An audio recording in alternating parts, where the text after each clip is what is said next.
आप सभी को एग्जाम नैनो चैनल में हार्दिक स्वागत है। आज की इस सेशन में हम लोग झारखंड जीके के अंतर्गत 20 top most MCQ question deal करेंगे और ये सारे क्वेश्चन किसी न किसी एग्जाम में झारखंड का आया हुआ है। यानी एक प्रकार से ये आपका प्रीवियस ईयर क्वेश्चन का सेशन है जिसमें आपका ओवरऑल झारखंड का जो है रिवीजन भी हो जाएगा, साथ ही साथ बहुत सारे नए कॉन्सेप्ट आपको इसमें सीखने को मिलेंगे।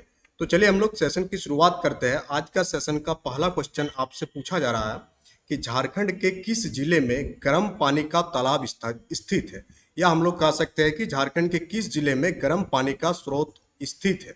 तो चार जिले का नाम दिया हुआ यहाँ पर कि कहाँ पर गर्म पानी का तालाब स्थित है, यह आपसे पूछा जा रहा है। तो अगर हम लोग बात करें कि गर्म पानी का तालाब जो है, या आपका उस तालाब का नाम अगर आपसे पूछ दिया जाए कि कौन सा तालाब है, तो उस तालाब का जो नाम है उसको हम लोग सूरज कुंड के नाम से जानते हैं। तो अगर एग्जाम में पूछ लिया जाए कि सूरज कुंड किस प्रकार का जल स्रोत है, तो ये आपका एक गर्म पानी का जल स्रोत है और इसका नाम क्या है, सूरज कुंड। और ये सिर्फ और सिर्फ झारखंड का ही नहीं, पूरे भारत का सबसे गर्म कुंड है। भारत का सर्वाधिक, यानी पूछ लिया जाएगा आपसे एग्जाम में कि भारत का सर्वाधिक गर्म जलकुंड स्रोत कौन सा है, तो वो भी कौन सा हो जाएगा, आपका झारखंड का ही अपना सूरज कुंड हो जाएगा। भारत का सर्वाधिक गर्म जलकुंड, तो भारत का सर्वाधिक गर्म जलकुंड में भी आपका नाम किसका आएगा, सूरज कुंड का ही नाम आएगा, जो कि आपका झारखंड में सिचुएटेड है। अगर हम लोग बात करें कि यहाँ की पानी कितने डिग्री तापमान होता है, तो लगभग लगभग 88 डिग्री सेल्सियस की तापमान यहाँ के पानी में देखने को मिलता है।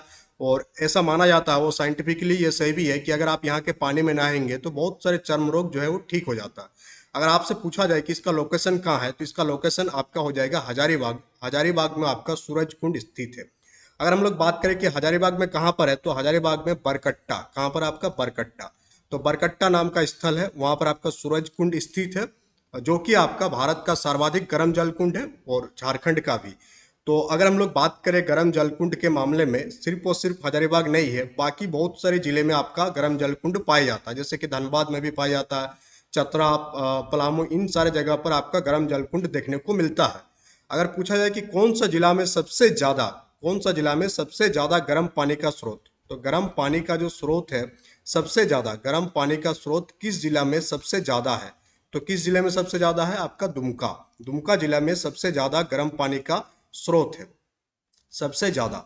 ये भी क्वेश्चन पूछा जा सकता है एग्जाम में कि झारखंड के किस जिले में सबसे ज्यादा गर्म पानी का स्रोत है, तो वो क्या हो जाएगा, आपका आंसर दुमका हो जाएगा। दुमका आपका कहाँ सिचुएटेड है, संथाल परगना। कहाँ है आपका, संथाल परगना। संथाल परगना प्रमंडल में आपका दुमका जिला स्टेट लोकेटेड है, संथाल परगना। और संथाल परगना जो है आपका, इसी का हेडक्वार्टर है आपका दुमका। कौन है आपका, दुमका आपका हेडक्वार्टर हो जाएगा। तो ये सारे इंफॉर्मेशन काफी इंपॉर्टेंट है एग्जाम पॉइंट ऑफ व्यू से, ये सारे इंफॉर्मेशन को याद रखिएगा तो और बेहतर होगा आपके लिए। Move to the next question. Next question आपसे पूछा जा रहा है कि उत्तर से दक्षिण में झारखंड के जिलों का सही क्रम क्या है। पहला ही जो क्लास करवाए थे आप लोगों को झारखंड जीके का, उसमें एक मैप आपको बताए थे, और उस मैप को बताए थे कि आपको बहुत ही बढ़िया से उस मैप को आपको पढ़ लेना है, क्योंकि मैप बेस्ड क्वेश्चन आपसे पूछा जा रहा है कि उत्तर से दक्षिण में झारखंड के जिले का सही क्रम क्या है। तो झारखंड की मैप को अगर हम लोग ध्यान से देखेंगे, और उत्तर से दक्षिण की ओर एकदम उत्तर में जो है आपका क्या लोकेटेड है, साहिबगंज लोकेटेड है। कौन सा है आपका, साहिबगंज। तो ये इंफॉर्मेशन आपको उस दिन भी बताए थे कि एकदम उत्तर में जो है आपका कौन सा जिला लोकेटेड है, साहिबगंज है। अब फिर उत्तर से दक्षिण की ओर आएंगे हम लोग, उत्तर से सीधा किधर आएंगे हम लोग, दक्षिण की ओर आएंगे। तो वहां पर हम लोग देखेंगे कि साहिबगंज के बाद कौन सा जिला पड़ेगा, आपका पाकुड़ जिला पड़ेगा। साहिबगंज के बाद पाकुड़, पाकुड़ के बाद आपका दुमका जिला आएगा, और दुमका के बाद यहाँ पर आपको बोकारो जिला आपको देखने को मिलेगा। इस क्रम से आपको देखना है कि उत्तर से दक्षिण में झारखंड के जिलों का कौन सा क्रम आपका सही है। तो इस क्रम में अगर हम लोग देखेंगे, पाकुड़, दुमका, बोकारो, ये क्रम सही नहीं है, बट डी ऑप्शन का जो क्रम है, जिसमें साहिबगंज है सबसे उत्तर में, उसके बाद पाकुड़ आएगा, उसके बाद दक्षिण में दुमका आएगा, दुमका के दक्षिण में आपका बोकारो आएगा। तो ऑप्शन नंबर डी यहाँ पर आपका बिल्कुल यहाँ पर सही उत्तर हो जाएगा। तो क्वेश्चन नंबर 2 का आंसर आपका ऑप्शन नंबर डी होगा।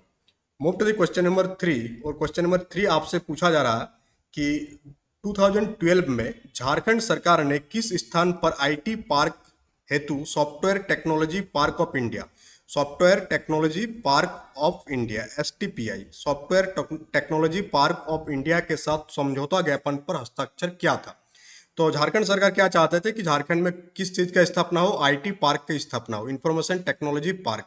इसके लिए जो है आपका 2012 में एक एमयू साइन किया गया था और पूछा जा रहा है कि ये एमयू जो साइन हुआ था किसके किसके बीच हुआ था, एसटीपीआई और झारखंड सरकार। एमयू जो साइन हुआ था एसटीपीआई और गवर्नमेंट ऑफ झारखंड के बीच ये एमयू साइन हुआ था। किस लोकेशन पर हुआ था?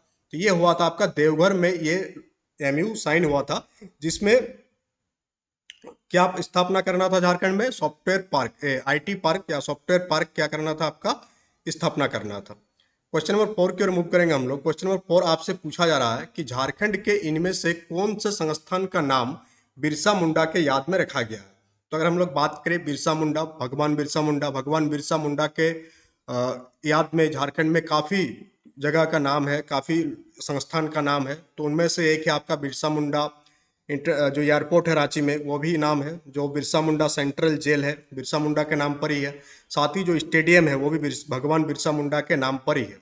तो ऑप्शन नंबर डी यहाँ आपका बिल्कुल सही उत्तर हो जाएगा कि इन सारे जो संस्थान है, इन सारे संस्थान के नाम के साथ क्या जुड़ा हुआ? बिरसा मुंडा के नाम आपका जुड़ा हुआ है।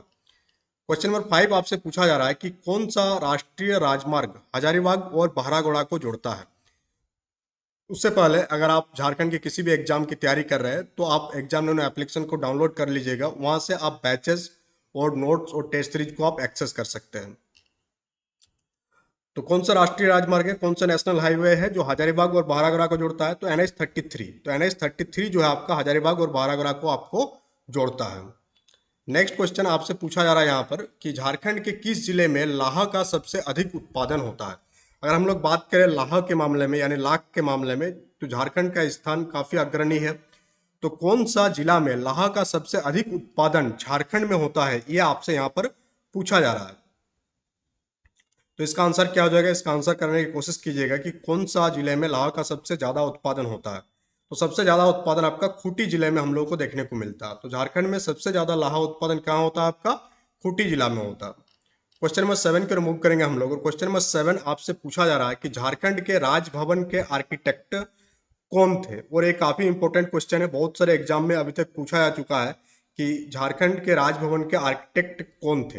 तो झारखंड के राजभवन का जो निर्माण हुआ, जो वर्तमान राजभवन है, इसका निर्माण शुरू कब हुआ था? अगर एग्जाम में पूछ लिया था कभी कभी कि निर्माण स्टार्ट हुआ था कब, इसका निर्माण स्टार्ट हुआ था आपका 1930 में। आज़ादी से पहले ही इसका निर्माण स्टार्ट हो चुका था। और ये कंप्लीट कब हुआ था? स्टार्ट हुआ था 1930 में और ये कंप्लीट हो गया था आपका 1931 में। झारखंड के राजभवन 1931 में कंप्लीट हुआ। कब स्टार्ट हुआ था? 1930 में स्टार्ट हुआ।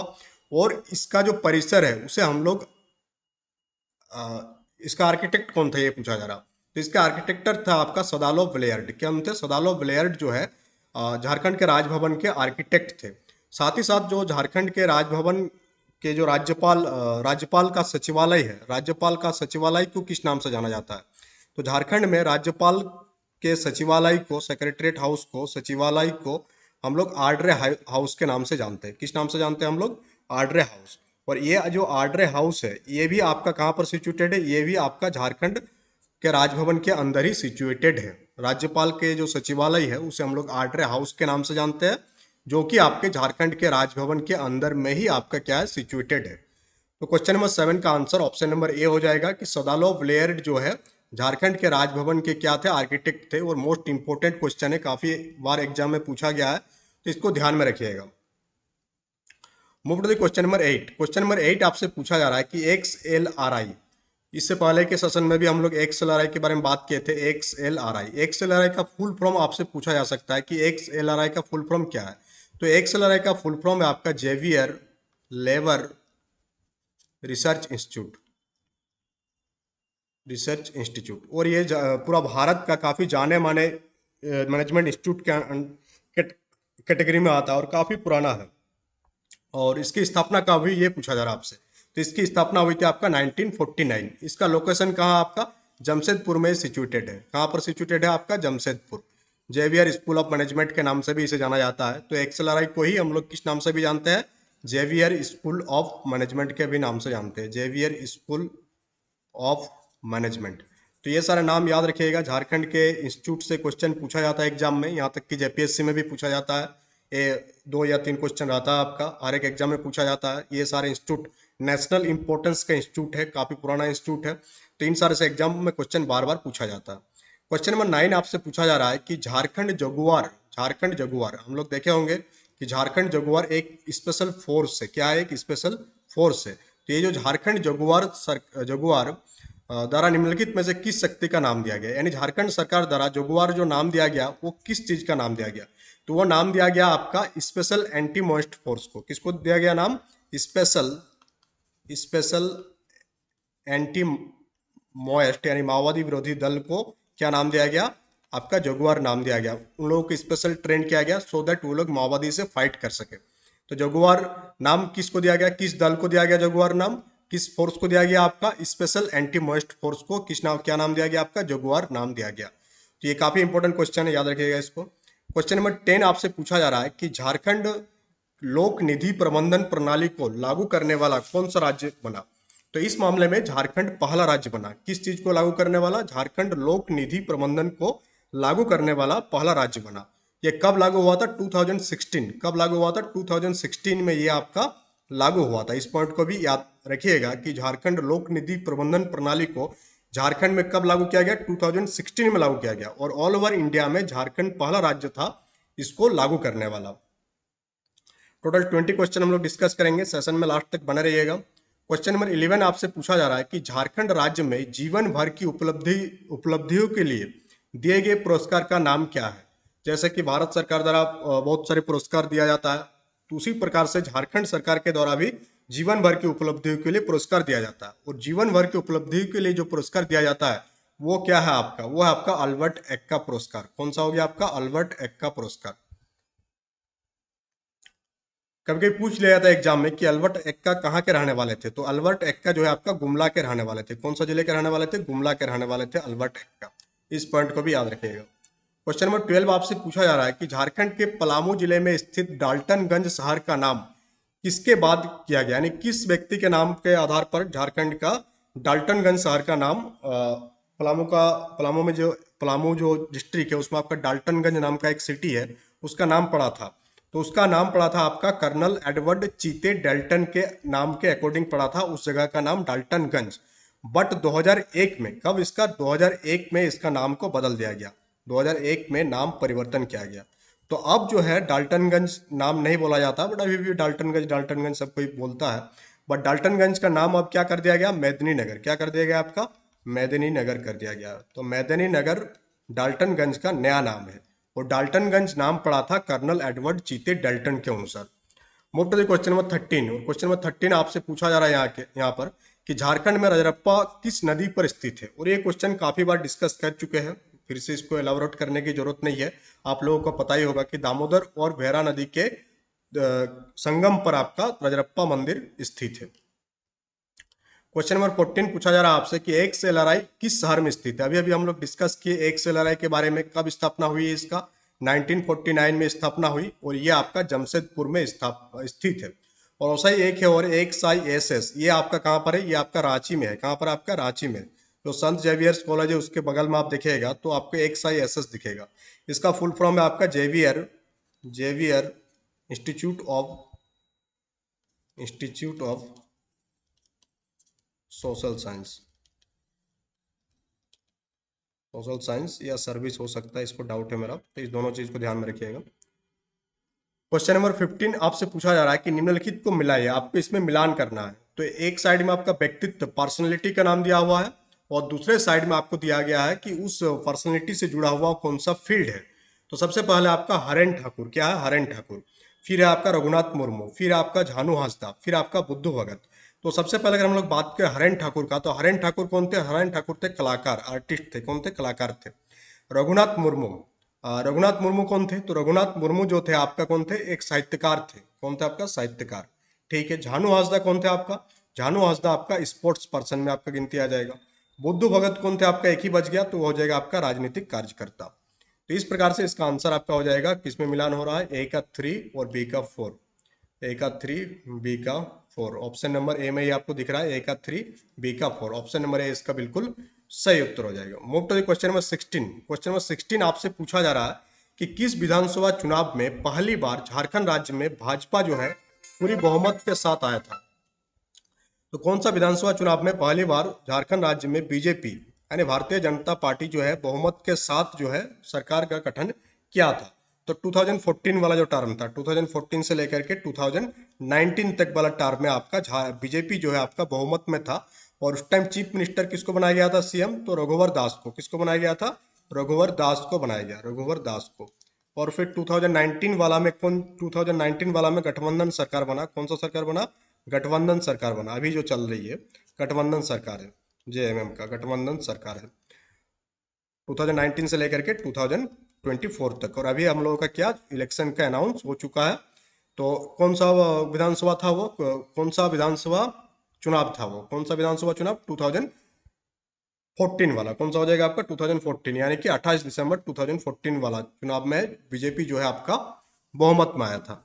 17 आपसे पूछा जा रहा है कि चतरा जिला उग्रवादियों की हिंसा के एक बहुत गंभीर दौर से गुजर रहा है, इनमें से किस प्रतिबंधित नक्सली संगठन द्वारा। तो चतरा जिला नक्सल प्रभावित एरिया है, तो कौन सा संगठन सक्रिय है वहां पर, एमसीसी। कौन सा आपका, एमसीसी जो है आपका जो है सक्रिय है।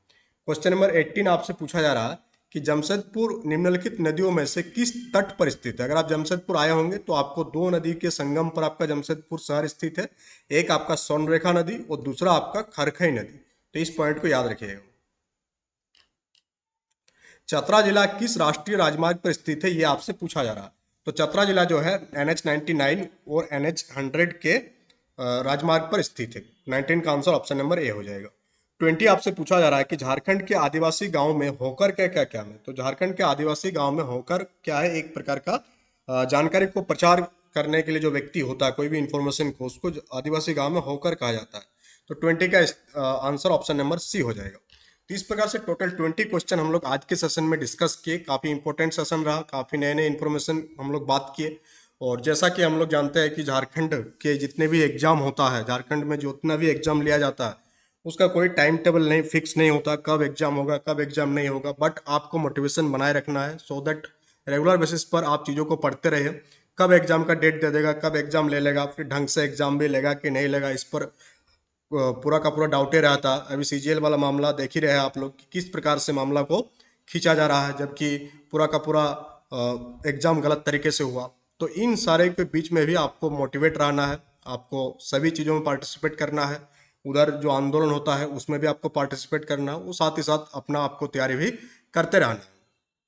तो आज के सेशन में इतना ही। अगर आप बैचेज एंड नोट्स एक्सेस करना चाहते हैं तो एग्जाम नैनो एप्लीकेशन को आप डाउनलोड कर लीजिएगा गूगल प्ले स्टोर से। वहां से आप बैच, नोट्स और टेस्ट सीरीज को एक्सेस कर सकते हैं। तो that's all for today. Thank you for attending the session.